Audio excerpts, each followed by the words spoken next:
श्री कृष्ण लीला को श्रील रूप गोस्वामी ने दो भाग में विभाजित किया है। एक है प्रायिक लीला और एक है कदाचित लीला। प्रायिक लीला उसको बोलते हैं श्री कृष्ण लीला ब्रज से ही शुरू होता है और परिसमाप्त भी ब्रज में ही होता है। जैसा कि श्री कृष्ण 11 साल और कुछ महीना तक ब्रज में लीला करके फिर मथुरा जाते हैं, कंसादि को वध करते हैं। कंस को वध करने के बाद मथुरा से द्वारिका में अपनी राजधानी को शिफ्टिंग करते हैं। उसके बाद बहुत सारे असुर राक्षस आदि को वध करते हैं, बहुत सारे लीलाएँ करते हैं, शादी करते हैं और 100 साल तक इस प्रकार लीला चलते रहते हैं। ब्रजवासी 100 साल तक कृष्ण विरह में रहते हैं। श्री कृष्ण जब दंतवक्र को वध करते हैं, दंतवक्र नामक असुर को वध करने के बाद फिर ब्रज में लौट के आते हैं और 3 महीना तक ब्रज में ब्रजवासियों के साथ नाना प्रकार की लीला विलास करते हैं। 3 महीना के बाद समस्त ब्रजवासियों के साथ अपने नित्य गोलोक वृंदावन में पधार जाते हैं, सबको लेके। यहाँ तक ये प्रायिक लीला का वर्णन श्रील रूप गोस्वामी ने किया है। देखिए, श्रीमद् भागवतम में कुछ बातें स्पष्ट रूप में नहीं दिया गया। उस समय भौम वृंदावन की लीला परिसमाप्त हो जाते हैं, लेकिन श्री कृष्ण के जो वासुदेव मूर्ति है अर्थात श्री कृष्ण की अंश प्रकार जो वासुदेव है वो तब भी द्वारिका में लीला करते हैं। ये एक अद्भुत घटना है। ब्रज उपासकों के हृदय में श्री कृष्ण विरह हमेशा बने रहते हैं। वहाँ से शुरू होता है कदाचित लीला। देखिए, गौरांग महाप्रभु श्री कृष्ण ही है और जब रूप गोस्वामी गौरांग महाप्रभु से मिला तो विशेष कृपा उनको किया है रूप गोस्वामी को और शक्ति प्रदान किया, समस्त भक्ति तत्व को उनके हृदय में प्रकाशित किया। तो इस शक्ति के प्रभाव से, बल से रूप गोस्वामी के हृदय में श्री कृष्ण की अनंत अनंत लीला का स्मरण होने लगा। इसमें श्री कृष्ण कौन सा ग्रह में और कौन सा युग में, कौन सा कल्प में क्या क्या लीला किया, वो समस्त लीला श्री रूप गोस्वामी के हृदय में उच्छालित होने लगा।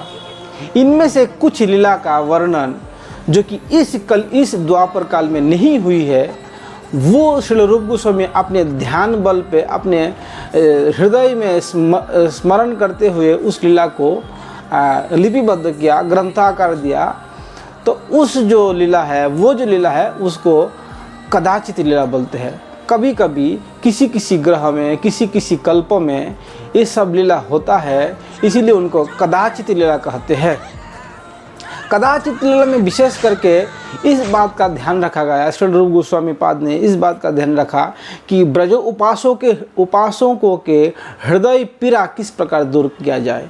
अर्थात ब्रज उपासक समझते हैं, कुछ ब्रज उपासक समझते हैं कि श्री कृष्ण ब्रज में आए और कुछ उपासक समझते हैं कि श्री कृष्ण ब्रज से गए ही नहीं। लेकिन अधिकांश उपासक यही समझते हैं कि श्री कृष्ण जो है वो ब्रज से चले गए और 100 साल तक तो कृष्ण विरह में ब्रजवासी रहा, राधा रानी भी रही।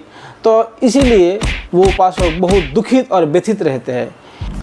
तो इस कदाचित लीला में इसका विशेष ध्यान रखा गया कि श्री कृष्ण और ब्रजवासी कभी अलग हुआ ही नहीं, अर्थात उन लोग विरह में रहा ही नहीं। जैसा कि उस लीला में इस प्रकार वर्णन किया श्री रूप गोस्वामी ने कि श्री कृष्ण द्वारिका में तो चले गया और पीछे से समस्त ब्रजवासी अपने गो और पशु समस्त धनों के साथ सब परिवार द्वारिका में प्रवेश किया और द्वारिका में श्री कृष्ण के साथ ही रहने लगे। वहाँ ही बहुत सारे विचित्र लीला हुई, वहाँ बहुत सारे। तो राधा रानी के जन्म के बारे में भी श्री रूप गोस्वामी प्रायिकी और कदाचित 2 लीला का वर्णन किया। प्रायिकी लीला में श्री रूप गोस्वामी दिखाया, मतलब वर्णन किया कि वृषभानु महाराज और कीर्ति माता के संतान के रूप में श्रीमती राधा रानी का जन्म हुआ है और बाद में बहुत सारी लीलाएं हुई है। और कदाचित लीला में ये वर्णन किया गया है, विशेष वर्णन है, श्रीमती राधा रानी की जन्म हुई है विंध्याचल की पत्नी की गर्भ से। विंध्याचल एक हिमालय जैसा कि पर्वत है, विंध्याचल भी एक पर्वत है।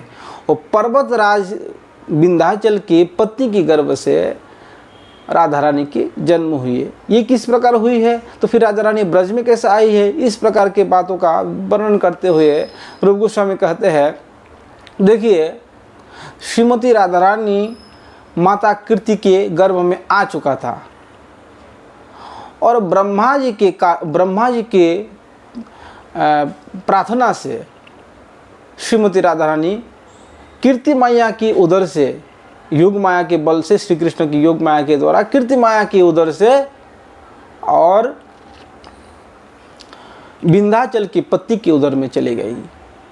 अभी विंध्याचल के पत्नी की उदर क्यों गए और ब्रह्मा जी ने क्यों राधा रानी को प्रार्थना किया कि आप वहाँ उनकी उदर में शिफ्टिंग हो जाइए, इसके पीछे ये कारण है कि पार्वती जी हिमालय की पुत्री के रूप में जन्म लिया और उनके जो सदा सदा के लिए पति है, उनके नित्य पति महादेव को अपने पति के रूप में ग्रहण किया, वरण किया। और महादेव को जब हिमालय दामाद रूप में प्राप्त किया तो हिमालय को बहुत सारे पर्वत और बहुत सारे देवता देवी सब लोग जो है सम्मान करने लगा, क्योंकि उनके बेटी के जो पति है वो महादेव है और महादेव सर्व सम्मानित व्यक्ति है, सब लोग उनको सम्मान करते हैं। तो उनके ससुर होने के नाते हिमालय को भी लोग देवताओं सम्मान करने लगे। तो हिमालय के गर्भ को देखते हुए विंध्याचल की थोड़ा सा जलन हुई कि हम भी चाहते हैं कि इस प्रकार हम भी सम्मान प्राप्त करें। तो कैसा किया जाए कि सारे खेल उनकी पुत्री के चक्कर में हो रहा है, तो मैं भी ऐसा पुत्री प्राप्त करूंगा जो कि पार्वती से भी श्रेष्ठ हो और दामाद महादेव से भी श्रेष्ठ हो। तो ब्रह्मा जी का तप किया, 1000 वर्ष तक ब्रह्मा जी का तप किया। ब्रह्मा जी प्रसन्न हुई। ब्रह्मा जी पूछा, क्या बच्चा क्या चाहते हो? तो विंध्याचल ने कहा कि मैं और महादेव से श्रेष्ठ मेरा दामाद हो, मेरा दामाद ऐसा हो जो महादेव को परास्त कर सके रण में, युद्ध में, और समस्त वैभव में महादेव से श्रेष्ठ हो। तो ब्रह्मा जी ने कहा, देखो भाई, ऐसा तो कोई देवता नहीं है, ऐसा केवल मात्र श्रीहरि है जो कि महादेव से भी श्रेष्ठ है। और ऐसा कन्या जो है श्रीमती राधा रानी जो श्री कृष्ण की नित्य पत्नी है, वो उनको अगर तुम कन्या के रूप में प्राप्त करोगे तो श्री कृष्ण तुम्हारे दामाद बनेंगे और तुम सर्वपूज्य बनोगे। तो इस प्रकार विंध्याचल श्रीमती राधा रानी को अपने पुत्री के रूप में प्राप्त किया और श्री कृष्ण को दामाद के रूप में प्राप्त किया। तो वो लोग ब्रज में कैसा वापस आया, इसके बारे में वर्णन करते हैं कि जब कंस ने देवकी की 6 पुत्र को मार दिया और 7वें के रूप में कन्या को मारना गया था, तो कन्या तो हाथ से छूट गया, वो तो युग माया थी। उसने कहने लगी, तुझे मारने वाला और मैं तो जन्म ले चुका है, और यही नहीं मुझसे भी श्रेष्ठा परम सुंदरी परम गुणवती रूपवती 8 कन्याएं भी जन्म लेंगे कुछ दिन बाद, 2-4 दिन बाद। और यही नहीं, उनमें से श्रीमती राधा और चंद्रावली ये सर्वश्रेष्ठ है। अगर उनको कोई शादी करे तो वो इस समस्त विश्व के राजा बनेंगे और राज वैभव को भोग करेंगे। कंस ने आज्ञा दिया पुतना को, आज से लेके 10 दिन तक 10 दिन के अंदर जो बच्चों का जन्म हुआ लड़का, उन लड़काओं को मार दो और जाओ। विंध्याचल के जान गया था, विंध्याचल की पुत्री के रूप में आया। विंध्याचल के 2 पुत्री है, ललिता राधा और चंद्रावली, इन दोनों को उठा के लाओ। इन दोनों को मारना नहीं, बस इन दोनों को उठा के लाओ। तो वहाँ पे विंध्याचल ने अपने जब पुत्री जन्म हुई तो हवन पूजा कुछ पूजा पाठ कर रहा है नवजात शिशु के मंगल के लिए। उस पूजा के मंडप से ही दोनों लड़की को पुतना ने उठा करके उड़ गया। इसको देखते हुए वहाँ के जो पुरोहित था, वो पुरोहितों ने राक्षस निधन करने वाला मंत्र जपा और पुतना के नाम पे आहुति दिया। पुतना का शक्ति निस्तेज होने लगे। पुतना के एक हाथ से चंद्रावली गिर करके और कुंडिनपुर में गिर गया, जहाँ के राजा था भीष्मक। भीष्मक राजा ने कुंडिनपुर से वो चंद्रावली को ले गया और लालन पालन किया। और श्रीमती राधा रानी उसकी हाथ में थी, प्राण जाने ही वाला है। तो तब तक वो गोकुल में पहुंच गया। गोकुल में पहुंच करके पुतना प्राण त्याग दिया और राधा रानी को गोकुल में छोड़ दिया। ये घटना को माता पूर्णमासी ने देखा और पूर्णमासी श्रीमती राधा रानी को उठा करके मुखरा के हाथ में दे दिया। मुखरा जो है राधा रानी की माता कीर्ति मैया की भी माँ है। मुखरा के हाथ में दिया और कहा कि ये तुम्हारी बेटी की संतान है, अर्थात वृषभानु राजा का पुत्री है, साक्षात तुम्हारी पुत्री है। उनको स्तन पिलाओ और उसको जो है लालन पालन करो, जाओ ले जाओ। तो वहाँ से ये लीला का शुरू होता है। इस प्रकार श्रीमती राधा रानी ब्रज में कीर्ति माया के उदर में आई थी। उसके बाद युग माया के प्रभाव से विंध्याचल की पत्नी के उदर में शिफ्टिंग हुई।